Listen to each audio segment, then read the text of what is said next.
Tara and Andy's film reviews on OurGamers.co.uk. Hi Andy. Hey Tara. How you doing? No complaints, you? I'm doing good today.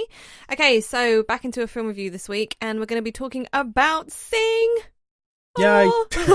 I couldn't sing, so I wasn't going to try. It wasn't me. That did like me, but it wasn't me. Right? I was trying to impersonate you. Good Okay, job. so Sing, which is a film that's been, in a way, highly anticipated. People have been talking about it. Yes, good point. Yeah. A certain somebody's been bigging it up loads. I'm going to have words with him later. He knows who he is. Not me. No, not you. Because, yeah, he made it sound like it was going to blow my world. Or rock my world. I don't know. Blow my mind. That's the one. But I'm still doing them. Still doing terrorisms. Why not? It's a 2-for-1 special. That's how I do that. But anyway, what I was going to say is, I went in with all these super high expectations, and it didn't completely reach them, but it also didn't disappoint. Okay, so Classified You. The director is Christophe Lourdelet and Garth Jennings. Now, starring in this film, you've got Matthew McConaughey, Reese Witherspoon, and Seth MacFarlane. But you also have Scarlett Johansson, which was a massive surprise for me, to be quite honest. And I saw her on the trailer come up, though. do you know what? Not so much a surprise. I want to say I did, and I must have forgotten about it or not realised the character she was. So she really impressed me. But anyway, that's like Obviously, John C. Reilly, the voice of Wreck-It Ralph. I I led over to you, didn't I? You pointed that out straight away. You're like, that's Wreck-It Ralph. And I'm like, yeah, Andy, shush, I'm trying to drink. Jennifer Saunders was a surprise. I recognise it. You probably wouldn't. Yeah. You're too young. And there was, is it Tori Kelly? Yep. And Taron Egerton. Yes, of course, Taron Egerton. But there are loads of people. That's actually one of my notes. Same as actually one of my notes as well. We'll get to that. Okay, before we start skipping everything. Okay, genre. It is animation, comedy, drama. The running time is a bit longer than typical for your kids' film. It's 1 hour and 48. Like, not massively over, but still. In brief, in a city of humanoid animals. Oh, that's just like trouble waiting to happen trying to say that 10 times. Aminals. In a city of humanoid animals, a hustling theatre impresario's attempts to save his theatre with a singing competition becomes grander than he anticipates, even as its finalists find that their lives will never be the same. That sentence desperately needed some commas in it. Okay, so let's start with story and script. Proper giggles. Proper giggles. Yeah, my first note was you giggling. Do you know what? I've got very funny as my first note. It wasn't just you. It was such an enjoyable, full of laughs film. Like, it really was. It wasn't just you, though. It was everyone. No. Yeah, exactly. It's not just me. It did escalate quite well. That's another one of my notes. I didn't make many notes on the story because it's not an amazing story, but I'm not going to complain about it. Slight predictable bits, but at the same time, I have to say there were some unexpected aspects of the story as it developed, so that was really nice to have. Like, what you would normally assume is the direction that they would take the film, because it's just been sort of done so many times, and that would be sort of the template, as it were. Yeah, it actually didn't go down that way, which was a nice surprise. So I quite like that. Yeah, it was all right. Yeah, the storyline, as I say, I agree. I think it's not phenomenal. It's not an amazing one, but it's enjoyable. Yeah, and it's one of those things. Again, it's regarding following your dreams. You'll never know unless you try. There's a lot of these sort of inspirational, just take control of your life and make what you want with it sort of films coming out lately. I find. Script is great as well. I really enjoyed the script. So overall, not complaining at all about the story or the script. And I've got a note here. I found myself smiling like a Muppet, which is a good sign. It's a good sign. You're a Muppet. So, thanks. But yeah, so that's all I have to say about story and script. Anything else? Nope. Right, so we'll move on to cast and characters now. What have you got? I thought the intro for the characters was great, and I imagine you're going to... loved it. Yeah. It jumped around between the characters. It had each of their songs all sort of mixed together. Well, not mixed together, but like skipping between them really well. It just... like a remix thing. It was. It got them introduced. Got them... You knew about the characters straight away. You knew about their life. It was... Yes. it was a very good way of doing it. Exactly. Yeah, I've got the same thing. Definitely liking and enjoying the intro to the characters. Just cut the other end of the word off. I loved how it was sweeping through the city from, location to location for the characters, and getting to see, as you said, sort of the various situations and circumstances that they're in. So you kind of get a backstory to, like, in brief, what their life is about, whether it's monotonous, mundane, and what they're trying to do, what they don't like. So it's all encapsulated in that brief introduction. You get it straight away, right?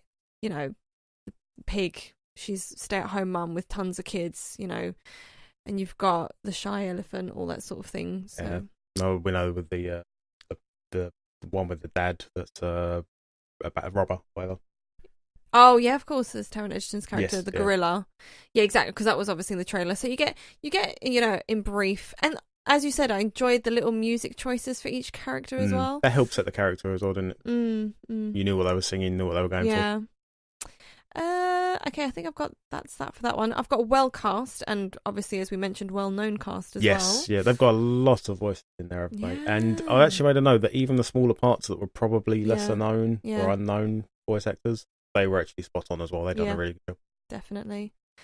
And finally, this was a tricky one. I didn't know whether to put it in with script, but I've stuck it into cast and characters. The delivery of lines was absolutely brilliant. Yeah. So I enjoyed the characters, which is great. I really enjoyed watching the characters and going through the story and having a laugh. I enjoyed watching the story. Their development, a lot of them changed from the beginning to the end. They all had some sort of storyline, and they all had something to along overcome. Yep.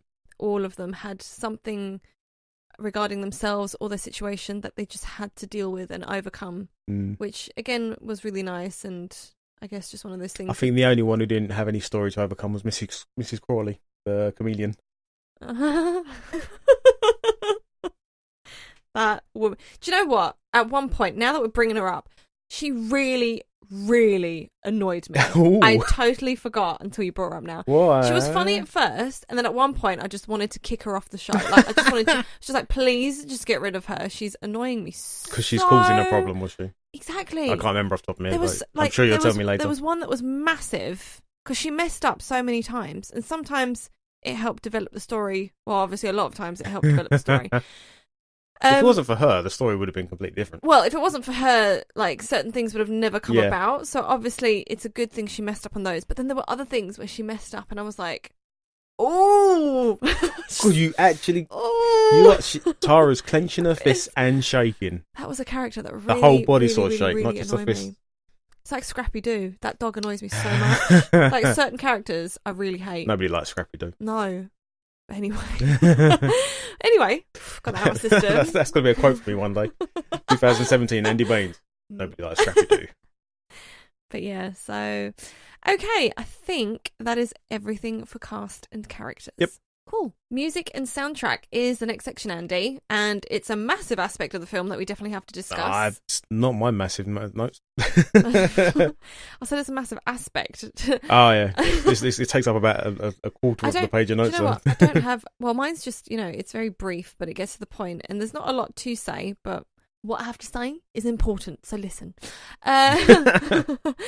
No, I've just got that, great song choices. The vocals are brilliant. It's an enjoyable soundtrack, and foot tapping. Oh yeah, I did that. Mm-hmm. Yeah, I have to agree. I did tap my foot a bunch. I will have you to. physicalised your emotions? Only slightly. It was only like sort of a few it's like a centimetre up and down. Like I'm doing that. You see that? So it just looked like you were having a spasm. It's not really a tap. It's not that fast. The music for each character was fitting. It was good. They used the music in such a way, obviously. Yeah, we've already discussed the characters, but the music was perfect, spot on for them.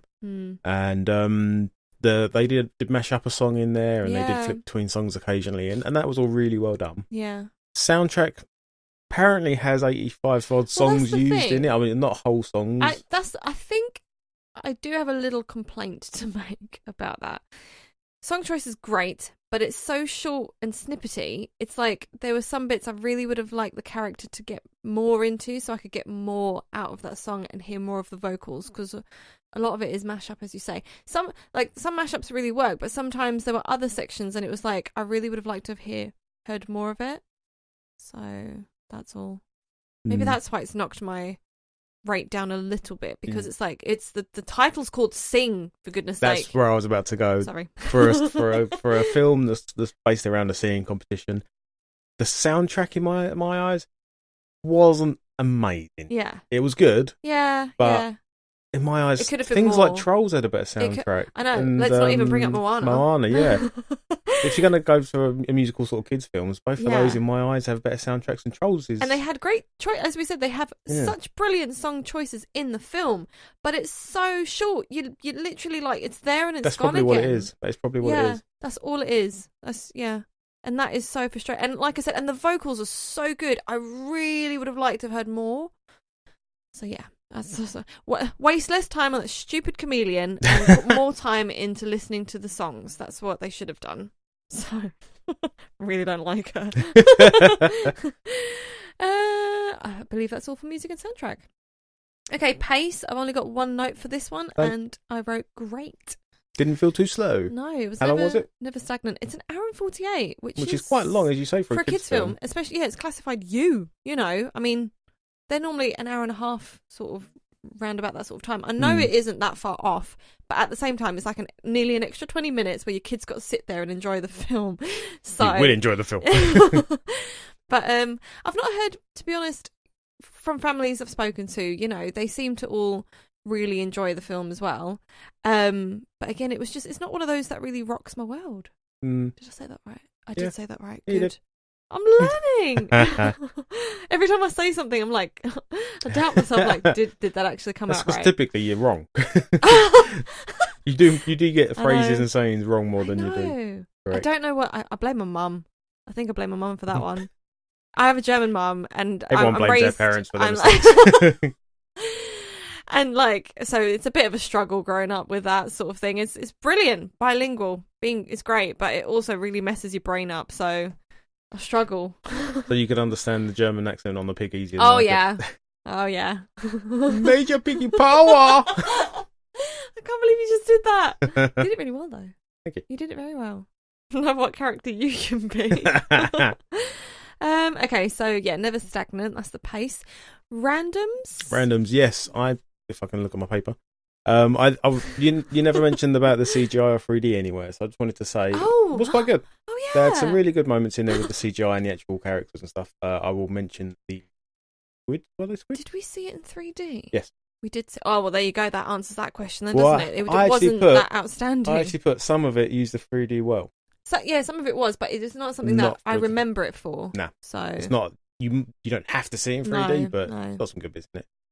Also, the trailer didn't tend to spoil the actual film or storyline, because the storyline did go completely past the trailer. You know, it didn't spoil it. There was new things to discover. Yeah. Good. Because again, I think someone said, "Oh, I hope that's not all the best bits sort of shown in the trailer." That's the thing. And I was like, "Oh, I hope not, because then I will be really disappointed." I always hope there were trailers, because if they spoil it, spoil it. No reason to see the What's film. the point? I know exactly. I've just seen it in like 2 minutes. I might as well not go see it. It's like the trailer for Moana, bringing that film up again. One of the trailers for that wasn't even in the film. Remember that? Do you know what? That actually really annoyed me. Would you like that scene? I'm having one of those days, aren't I? I was like, that never. Come on, wake up on the wrong side of the crib. I should just go away again. Come back another day. No, there was and I'm sure there was like a line of his that never made it into the film. So I was, I think it's a different film I'm thinking of. But anyway, what I don't get is when you see it in the trailer and then it doesn't happen in the film, and you know that's the scene, and you're waiting. Exactly, that's what I'm thinking of, and like it never happened, and you're waiting for it because you want to say it with them. Like, then the extended version. I think I know the two scenes you're talking about. Something about toys, something like that. I don't know about toys. Okay. Anyway, any more randoms? Nope. Before I go full on grump. Go on then, full on grump on the score. No, I'm not. Okay, the rating. So, what are you going to give it? I'm going to give it a 6. I was stuck because it's not bad. Yeah. I was stuck between a 7 and an 8, and I think I will stick with a 7 because through discussing the film, I've kind of realised maybe what it was that they could have improved on, and that didn't work entirely for me. The story's fun, it's enjoyable, the soundtrack's enjoyable. I just feel like they could have gone a little bit further with certain things, and that's why I think I'm going to go with a 7. And the rating it has gotten is a 7.3. So overall, it's a feel-good factor sort of film. It is fun for all. You can bring the kids, the grandparents, everyone in between. You won't be able to say that about a film out soon. Pardon? Soon we're going to be doing a film that you can't say that about. No. Bouncy music, but nowhere near as good as Moana. There you go, I've said it. Or Trolls. Or Trolls. I've said it. There we go. Thanks again, Andy. Thank you for having me. Bye-bye for now. Bye. Thanks to Cineworld Festival Leisure Park Basildon for the best experience around.